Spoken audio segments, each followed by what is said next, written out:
Mga igsuon, alang sa mga protestante, wala pa'y nalangit tungod kay wala pa may paghukom. Matod pa nila, inigbalik pa man ni Kristo ang paghukom. Sakto ba sila? Ang tubag sipyat.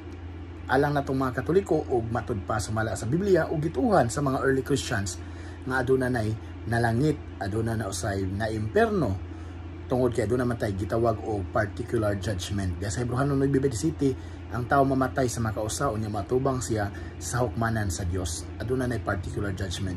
Sa pagbalik puhon ni Kristo, gitawag na siya og general judgment. Diin ang atong mga patay nga lawas banhawon, isulo pagbalik ang atong kalag, unya gantihan ang mga maayo, silutan ang mga dautan. So adunay particular judgment, aduna po gitawag na to og general judgment. Mao gani sa pinadayag size 9 nga to suggest aduna nay mga tawo nga to, tunay kalag nga to ana sa tubangan sa hukmanan sa Dios nga nagsinggit alang sa hustisya sa ilahang kamatayon.